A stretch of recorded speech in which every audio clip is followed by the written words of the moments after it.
Day 4, remember, was all about volume profile.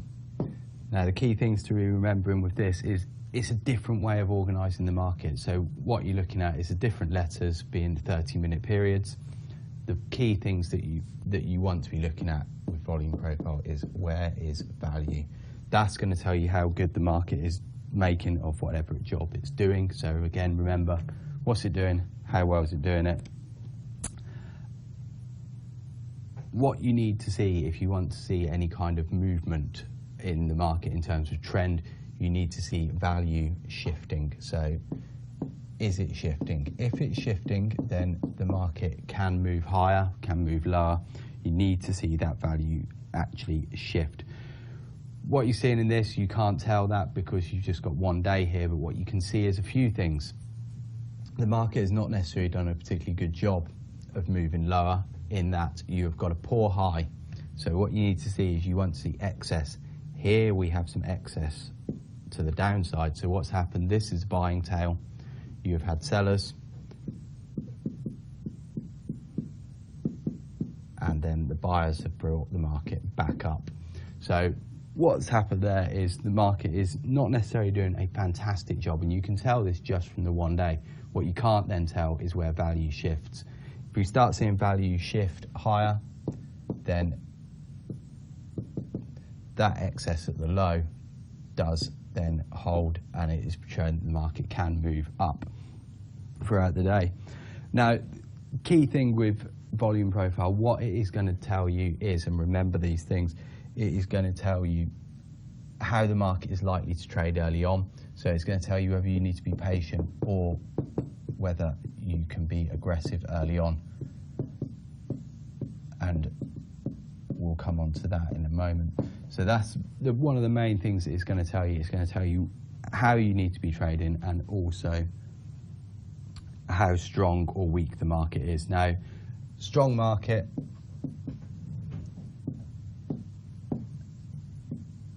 you want to see value shifting higher with limited overlap. What you do want to see is test back though. You want to test back to the VPOC, to the close. So if you've left too many VPOCs and closes, the market is becoming a little bit weaker, because what's happening is weaker hands are coming into the market and they're not testing back to, not auctioning the market properly. This creates a bit of weakness. It doesn't mean that necessarily the move's going to stop, but what it shows you is when it does, the market is likely to turn around. You often see an example of this, one time framing. And what happens in one time framing is the market moves down, or it could move up, but what happens is on no day does it take out the previous day's high. What this is showing you is that weaker hands are able to get in without any problems. What then happens is once you see that one time framing end, so once you get a move through this high, it's over. You're then thinking, right, in terms of can we start moving higher? And all of these highs all become targets. So remember that the difference between a strong and a weaker market. A stronger market will test back. It will come back through some of these highs before testing lower. It will test back to previous VPOCs and close. It won't leave them on their own behind. So that's the difference between a strong and a weak market. Now, moving on to different day types. Remember, we've got really, we'll fall into 4 types. So you've got balance day. This is going to have your profile looking a bit like that, where you've got value very much sitting in the middle. You've got your VPOC in the middle as well. What this is showing you is the market is happy accepting prices here. Remember, the VPOC, this is your most fairly traded price. So the market is happy with prices at these areas. What it is showing is that you have got a bit of coiling. So the market is balanced. There is possibility to move either way, away from this balance. But again, you need to see that value shift away from here. If you start seeing a move lower, but no shift in value, if value remains in the same area, then that move lower has got to be put into doubt. P-shape and B-shape days. What these are showing you is positions getting out, and that's what causes the move. It's not necessarily any kind of new buying or selling, it's older positions that get out. So what you'll see on a P-shaped day, for example, is you'll see the market move higher and then balance out towards the top. What this is showing you is that on this move up, there have been shorts positioned lower, and as they start, perhaps there is a level here. As you break the level, these shorts then get out, producing this move higher, but then balance. There's no continual move that's actually going to push the market any higher. So you have seen value shift up, but this is where you've got to question even value move, that how it's been done. So if the following day you then start seeing a move back below value, then again you've got this already, you know that it was just short positioning that got the move up. So you can then start to question how much they're going to continue it. You need to see a continue higher and value up again if you are to see any continuation after a P-shape or B-shaped day. The initial balance is likely to be small on these days. That is because to start with, the market hasn't got any great positioning or any new positioning, but as soon as you get a trigger point, that's when you get the move. Smaller initial balances usually create bigger days. Now, trend day, this is characterized by single prints. So what you're going to see is you're going to see a move up with a bit of balance in it. You're going to see a large move higher, but you're going to continually see these dips of balance and then balance a little bit higher. So you've got these areas of very low volume, very little traded. These are the areas, this is going to show you it's a trend. So if you start seeing this, that's a trend. They're the areas that are key on any test back. Do they hold on any tests and then keep the move going higher? And again, value should be shifting higher. Value is likely to be very stretched on a day like this. So you have a little bit of a poorer value area. That's why you need to see that bit of balancing out. Finally, you can have a double distribution. Now remember, the double distribution, what it's showing you is that initially the market was quite balanced. You then probably got new news or new impetus in the market, and that's what got this second distribution higher. Question then, you treat these 2 days as 2 separate days. So this would effectively be 1 day and then below another day. So treat them in that way. In this case, value has moved higher, and it's then a case of where you move from there. Do you move up? Do you move down? If you move down, likelihood is you will see a move back to the previous VPOC, to this previous value area, and then a balancing out of this lower volume area that we can see here. So keep that in mind, how you balance out the volume once you've come back to it. That's very key. The movement of volume, where it is dispersed, if you get these voids of volume, then they are rather likely to fill out. Now, in terms of trading, things you need to be very aware of at the beginning of the day, always in relation to value, but first up, you want to be looking at where you closed. Ooh. Let's start that bit again. Where you've actually closed, where you're opening, and your initial balance. So remember, if you've closed out of value, you're likely to see a test back, or you're looking for a test back, and it's then a case of does it hold or not.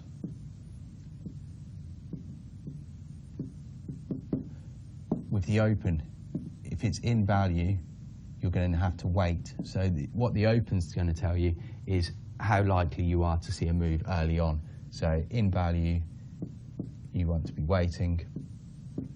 Out of value, you know that there is likely an early trade to be had, or at least some kind of initial market movement. Now, the initial balance, these are the early trades, the first hour's worth of trading. What this generally tells you is if you start seeing a move very quickly, then that is going to establish the range for the day very often, and then the market is unlikely to move out of that. It's indicating that a lot of business has been done very early on. if the business is not done early on, then you've got potential for a trend. You've got this, once you get some new impetus, then the market can move. So small, expect less move, and small, expect trend, or at least a larger range. Big, and expect a smaller range. So basically, the likelihood of the day creating a large or small range is down to the size of the initial balance. Look at this example here. You've got a large initial balance on this first day, and you don't see very much range extension at all to the upside. Likewise, or conversely, you get a small initial balance on this day and you get quite a large move. So be very, very aware of that. In terms of things you want to be looking out for, VPOCs, if they are large, then they are retested, or they are likely to be retested. The market will come back to a large VPOC. So if it is large and prominent, they are more worth noting down. We've already mentioned the IBs. LVN, this is the opposite to a VPOC. This is a low volume node. So in this example here, we've got one right there. In fact, you've got a little low volume area of 3 ticks. These are likely to reject price on their first move towards them, whereas a VPOC or a high volume node will attract price. So remember that, attraction or rejection from these areas. What you did see is you opened right in the middle of this low volume node over here. So that's why we didn't see that rejection from it. However, the first time on the A prints that we got up to this lower volume node, you did see rejection from it. And also, prominent VPOC got tested very early on in the day as well. So remember that the market will move from balanced to imbalanced and then back. So that's what you're looking for in the market. Again, value area, and that was my point there, that if you have a small value area, these are likely to get traded straight the way through. They're not likely to offer you very much by way of a bounce from it. So if you got this small value area, you are going to see likelihood of a move straight through it, and that's exactly what you saw here. Volume has been traded there, so it doesn't need to be traded again. You see the move through and then volume established lower where there is no previous, so the market can test prices out and spend a bit of time in those areas. So that's what you want to be looking for in terms of when you're actually taking the trades on. Go through your close, your open, your initial balance, and then areas to be looking for: VPOCs, high volume nodes, and the value areas. Now, in terms of actual trades, what are we looking for? So in this example, this is a bit of a caught in the hole example we've got over here. So what you see is we got an open high, we then got continuation close low. You've seen the single prints as well. You can see single prints here and here. What has happened is the market has closed low, it has closed low below value, and it has left the VPOC much higher. So what that's telling you is that the market is not really willing to actually move prices lower. This move has come late on. Late sellers, again, are weaker. So that is a weak close. What you're then looking for the next day is on the open. If we get a rejection of a move lower, you're then looking for a move at least back to value is your first area, and then you're looking for a move up to those single prints. So remember that the caught in the hole trade,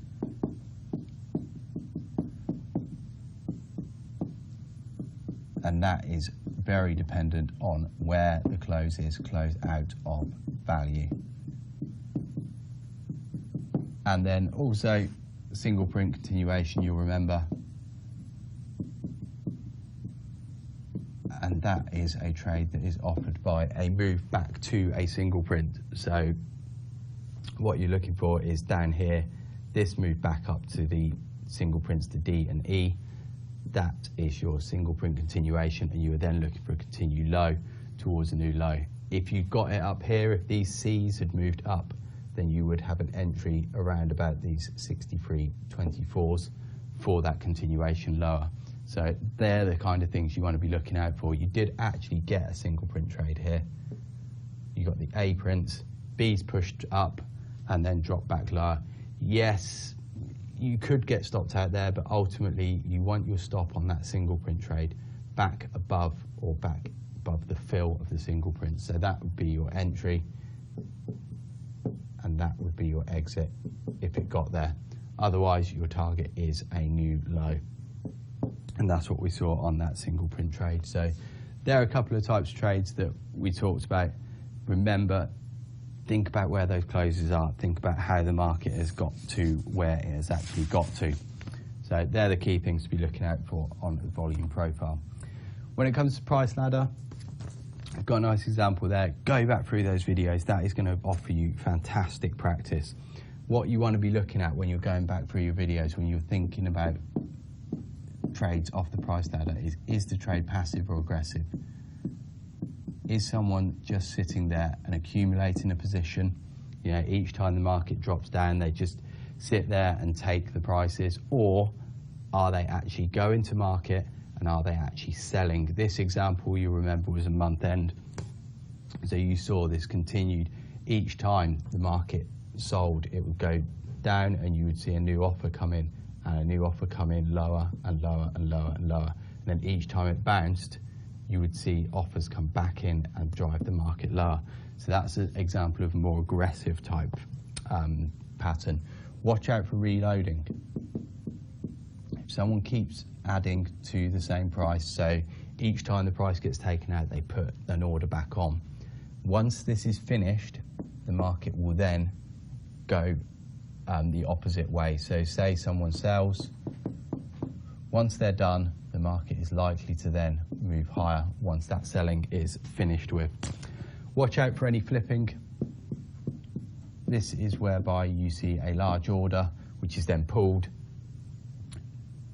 to make the market flip over. So say this order here was all of a sudden bumped up to 108, people would start to buy, and if they then pulled the 100, so took it away, all the people who bought up at 50, 50 and a half, then have to get back out and they sell it back down. So watch out for that type of price action where orders don't get filled. That's the key with flipping. Does it get filled? And also, is there any action at other prices? So what you'd want to see is when this order goes up to 100, say, do you then see selling at 50s, 50 and a half? If you do, then you can start questioning whether this 100 is going to turn over. If he pulls, then the market is likely to drop back lower. And again, next thing, if you see any kind of larger size actually chasing the market. So what you'll see is, say, 100, and it won't get filled, it will then move up, won't get filled, move up, won't get filled. When it gets filled, so they hit it, it will then, the market should then reverse back lower. Although if the chasing then continues and another order comes in, you're going to see the market push on higher. So they're the key things you want to be looking at. You can't really show much in a summary, so go back, watch those videos, and also note down what happens when orders are filled, and also note down the prices that they are filled at. These will help you out in the coming days as well. If you know that a lot of big orders are getting filled at certain prices, they are going to become key prices and may show you support resistance before the charts do. So that's the stuff for day 4. Keep all of those things in mind with market profile. How's value shifting? Where are the opens, closes? They're the key things to remember. Price action, of course. Rewatch those ladder replays. That's going to be your best practice, your best ability to actually spot some more of these things and become a little bit more acclimatized to watching a price ladder.